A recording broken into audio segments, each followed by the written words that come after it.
Dems pop their dentures when Schiff finally gets censored. And so the House condemns the lies of the man with the zombie eyes.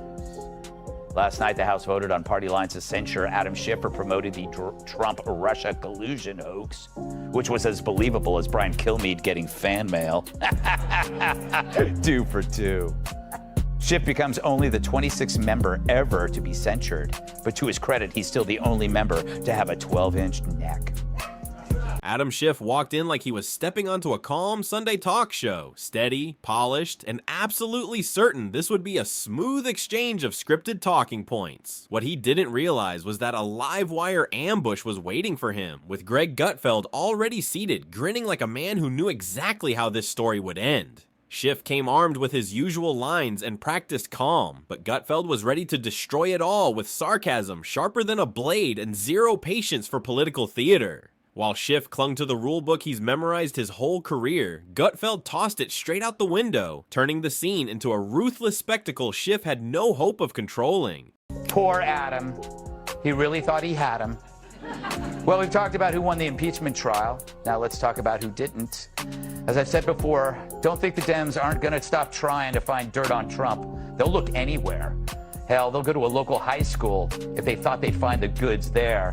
Right, Adam? While Schiff tried to drown the chaos in polished reports and endless committee jargon, Gutfeld was setting the entire stage ablaze with one-liners that hit harder than any subpoena ever could. Schiff kept clinging to his comfort zone, rules, norms, and the illusion of control, but Gutfeld, amused and merciless, brushed it all aside like a cat batting at helpless prey. This wasn't a debate, it was a public unraveling in real time, a ritual humiliation streaming in high definition for everyone to witness. The cruel twist. Schiff still believed he had control, proudly delivering his rehearsed lines, while the audience refused to buy a single word. Then came Gutfeld's final strike. Cold, sharp, and devastating, freezing Schiff in place, like a man who suddenly realized he'd wandered into the wrong arena and become the unwilling star of a savage roast he couldn't escape. Unfortunately for Adam, not even Mitt Romney could help him. Everyone knew there weren't enough votes to convict. Even the media, their only way out of this hell, pretending that Mitt was a hero. This was a profile in courage and that there's still room for mavericks here in Washington. It felt historic indeed. It will cement Senator Romney's legacy. Romney stood in the well and he seemed to be reaching for the ghost of John McCain. The Mitt Romney decision is a fascinating one for this reason. He is now the president of the Republican resistance to Donald Trump. Yeah. This wasn't a clash of ideas. It was a ruthless unmasking that left Schiff completely exposed. Despite all his years in politics, he ended up looking like a clueless bureaucrat who brought a press release to what was clearly a knife fight. Schiff strutted onto that stage like an overconfident understudy convinced he was the star, armed with dramatic pauses, furrowed brows, and speeches so painfully rehearsed they felt like reruns of a bad courtroom drama. The result? A performance that collapsed under its own weight, a hollow mix of tired theatrics and recycled gestures that only proved how out of touch he was with the reality unfolding in front of him. Is while it lasts, Mitt. In 2 weeks, they'll go back to hating you, trust me. And you'll have to find someone to commiserate with, someone who understands rejection. Right, Adam? And now Adam Schiff FaceTimes Joe Biden. Hunter, is that you? It's Adam Schiff. Never heard of her. Look, I once ate a giant bag of rock salt at the Daytona 500. Wasn't even a problem. 500. That's a number, right? Schiff leaned hard into his trademark act, pretending he held explosive evidence ready to shake the world. But the grand reveal never came. It was all build-up, no payoff, just another puffed-up performance from a man who spent years acting like a crusader for truth. At this point, he's the political version of a delivery that keeps promising to arrive in 5 minutes. Buzz after buzz, text after text. But the order never shows up. And just like that missing pizza, Americans are left waiting, frustrated, and realizing the big moment never actually arrives, leaving Schiff's so-called bombshells looking emptier every single time. Yeah, what'd you think I was going to say? Being censored, which is basically an official serious scolding, is a punishment just below being expelled from Congress. But when Speaker McCarthy made the announcement, Democrats did what they do best, mindlessly scream hysterical nonsense. The resolution adopted. Without objection, the motion to consider is laid on the table. House will be in order. The House will be in order. I have all night. I have all night. The frustration only grows as people start to wonder if any of it was ever real. Schiff's credibility doesn't just shake, it evaporates into thin air. He isn't a whistleblower. He's a walking movie trailer for a film that never premieres. For years, his blockbusters have been nothing but reruns with new titles, dramatic accusations that always collapse into nothing. Schiff has turned into the human version of political clickbait, loud headlines, zero substance, and recycled drama dressed up as urgency. Every hearing he leads promises fireworks, but always fizzles like a show that forgot to light the fuse. Even his own supporters quietly admit the magic ended long ago, back in 2018. Yet still, he marches onto the stage, acting like he's unveiling state secrets, when really he's just repackaging yesterday's flop in a brand new suit. Sure that we uncover the full details about the conditionality of either the military aid or that meeting with the Ukraine president. It may not be necessary to take steps that might reveal the whistleblower's identity to do that. Not necessary so much for transparency, but like everything, the Dems haven't thought this through. So not only are you going to impeach Trump, you're going to do it in secret, in the dark, reversing an election based on hearsay from some anonymous guy you will never ever see who has ties to Democrats. Schiff's dramatic warnings now sound like ghost stories told by a man still clutching a flashlight in an empty room. Then enters Greg Gutfeld. No cue cards, no fake gravitas, just a smirk and a verbal hammer ready to strike. If Schiff is the overworked detective in a second-rate political drama chasing shadows, Gutfeld is the sharp-tongued wisecracker who solves the whole case by mocking the script itself. While Schiff strikes his serious pose, pretending to unveil a national crisis, Gutfeld turns it all into stand-up gold, and the audience devours every second of it. Schiff aims for fear, but Gutfeld delivers mockery, and in today's world, laughter cuts deeper than panic ever will. Schiff's warnings now carry the weight of a damp napkin, overused, ignored, and irrelevant, while Gutfeld slices through with sarcasm so sharp it rips Schiff's act apart. Watching it unfold was like seeing someone drag a binder of footnotes into a roast battle, armed only with dramatic pauses, a "trust me, I have intel" stare, and the same tired performance he's been selling for years. Wouldn't shut up for a party named after democracy itself. They do sure hate it when people vote on stuff. But he did have to go to the front of the chamber known as the Well. Think of it as like, you know, like a walk of shame, and not the kind I did this morning leaving Hemmer's place. I only had one shoe. To discuss this further, we go to the man himself. An audience, no booing. We are a respectful show here. Please welcome Congressman Schiff. How are you? Shame, shame, shame. Shame on you. Oh, yeah. Gutfeld didn't need charts or polished slides to tear Schiff apart. He relied on razor-sharp wit and an instinct that thrives on calling out nonsense. While Schiff clung desperately to his carefully staged act, Gutfeld dismantled it live, one punchline at a time, hitting harder than any late-night monologue ever could. No data, no evidence, just pure, savage humor that stripped Schiff of his serious statesman image and turned him into the very punchline he feared becoming. His whole persona depended on people believing he was the adult in the room, but the moment the audience laughed instead of nodded, the illusion shattered instantly. Schiff looked like a magician caught mid-trick, hands flailing, voice cracking as the crowd laughed at the strings holding up his so-called evidence. He came chasing gravitas but left roasted beyond recognition. You half expected someone to start passing out marshmallows after years of hyped bombshells that fizzled and leaks that vanished when facts were due. The only thing Schiff truly managed to blow up was the public's patience. We knew it would be bad when the Republicans took over, but it's far worse than we expected. Cue the violins, people. But can he promise you this? But I can promise you this. This is not the end of my fight for our democracy. This is just the beginning. Please join us and contribute today. Thank you. Here's my question. How much will it cost for you not to run? The harder Schiff leaned into his dramatic act, the bigger the target on his back became, practically daring Gutfeld to strike. And Greg didn't need a script or talking points. Schiff handed him the material on a silver platter. Picture it, Schiff mid-sentence, flashing that smug, "I know something you don't" look, trying to command the room like a strict professor scolding a class. But instead of respect, the crowd erupted in laughter. Loud, raw, unstoppable. That's Gutfeld's genius. He refuses to play by Schiff's stiff rules and flips the whole stage instead. While Schiff drags in folders full of cryptic buzzwords, vague claims, and the same poker face he's worn since 2017, Gutfeld strolls in armed with sarcasm in one hand and a flamethrower in the other, treating the spectacle like an open mic night at a crooked think tank. Caught in the middle, Schiff had no defense against that ruthless attack, and it showed for everyone watching. That and the fact that Schiff hasn't blinked since 1992. And he didn't take the news so well. The disgraced Democrat went on TikTok to complain. Behold. Hello, I'm Congressman Adam Schiff with some troubling news.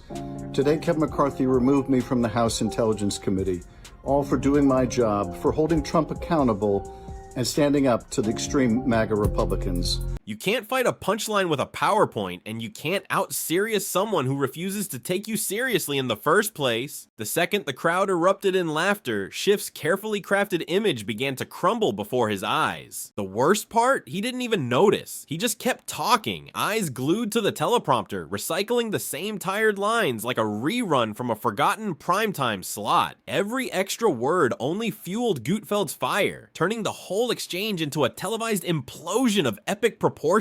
It was like watching a man try to put out flames with gasoline, convinced the smoke was proof his message was spreading, when really it signaled his total collapse. Schiff couldn't pivot or adapt because his entire persona depends on the illusion of gravitas. And once that illusion cracked, all that was left was a man in a government-issued suit, desperate for relevance. His credibility burned away right there, and that's exactly why public trust in him has sunk so low. After all these years, he never changed, never evolved, just kept repeating the same tired warnings no one believes anymore. Superb, and the irony is superb. He went crying to mommy on an app run by Chinese commies. Congressman Adam Schiff announced this morning he's running for U.S. Senate in California, which is guaranteed to boost U-Haul rentals headed for Texas. He unveiled the highly polished and produced political ad right on the heels of getting booted from the House Intel Committee. Coincidence? I think not. Schiff seemed to believe that if he repeated his lines often enough, people would eventually mistake noise for truth. But Gutfeld thrives on repetition. He shredded it with ease. He didn't just mock the routine, he demolished it completely, exposing the endless reruns, the supposed bombshells that always dissolved into smoke, and the recycled scandals Schiff has been selling since the Obama era. Gutfeld's punchlines became a merciless mirror, forcing everyone to laugh at how long they'd been fed the same tired act under different headlines. Schiff has been dangling game-changing revelations since Facebook was just for family photos, and not one has ever landed. So when he tried to summon that old aura of authority, he failed to realize the audience had already moved on. He thought he was starring in a gripping political drama, when in reality the credits had rolled, and he was stuck on stage at a roast he never agreed to join. The brutal truth? He brought a lecture to a demolition and convinced himself he was still winning, even as the laughter chipped away his image, revealing the emperor who, in the end, had no clothes at all. We were having hearings on impeachment while the coronavirus was exploding. We talked about that virus in green rooms, but we had to do this impeachment story. We had to show these hearings. It's all on him, man. He's got to go. They got to investigate him. They got to hold him accountable. I'm not going to say he should go to prison, but my evil twin will say he should go away to prison for a very long time. By the end, Schiff was just a man in a suit, pretending to matter, and every burst of laughter hammered another nail into the coffin of his authority. Once the mockery became more entertaining than his message, it was over. Completely over. He walked in like a seasoned statesman, but left looking like the punchline to a bad political joke. joke. Gutfeld didn't need endless speeches or piles of evidence. He simply held up a mirror that exposed years of Schiff's empty theatrics and hollow threats. Schiff thought he was performing a Shakespearean tragedy, but Gutfeld revealed it for what it was. A canceled soap opera no one cared to watch anymore. And once your act is exposed as a fraud in front of millions, there's no real comeback. Every solemn pause Schiff delivers from now on will remind people of the night he became a meme, and every promise of evidence will echo with all the times it never showed up. His reputation didn't just take a hit, it shattered live on national TV, leaving his legacy scarred forever by humiliation. Done for Adam Schiff, because he created 3 years of a massive fallacy that did so much damage to this country and made us miss probably one of the most important stories of our lifetime. We were having hearings on impeachment while the coronavirus was exploding. Now, Schiff isn't remembered as a powerful figure. He's remembered as the man roasted so viciously that the laughter still trails behind him like a shadow he can't escape. The entire exchange didn't feel like a political debate. It felt like a courtroom drama where the verdict was already written before the opening statement even began. For years, Schiff worked tirelessly to craft the image of a serious guardian of democracy, the adult in the room, but Gutfeld shattered that illusion in minutes with just a few razor-sharp jokes. In one stunning moment, Schiff's carefully built facade collapsed into something straight out of a late-night comedy sketch. Instead of looking like a fearless hero exposing danger, he came off like a nervous man shouting "monster in the closet" while everyone else saw just an old coat on a hanger. Gutfeld didn't just dismantle Schiff's speeches, he flipped them into comedy gold, creating a moment so unforgettable that the jokes will outlive the rhetoric, leaving Schiff trapped as the unwilling setup for punchlines he never wanted. Yesterday's hearings, I had so much fun. I'm back, baby. Pretty soon I'll have my high-back chairman's chair again. I don't understand. You're happy? I didn't realize you were, don't you realize that you were censored by a majority in Congress? Yes! Isn't it wonderful? I'm very pro-censorship. Censorship. Oh my, that's hard to say.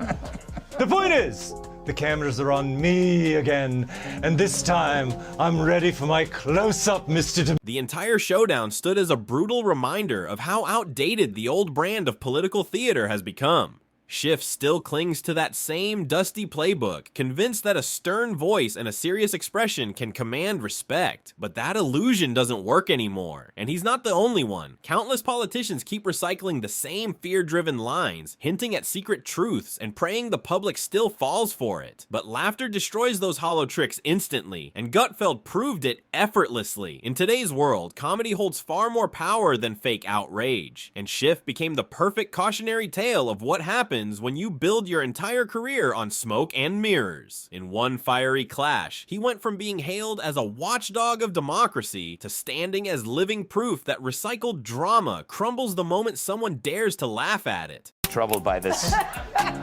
Even though I know it's not real, I'm bothered.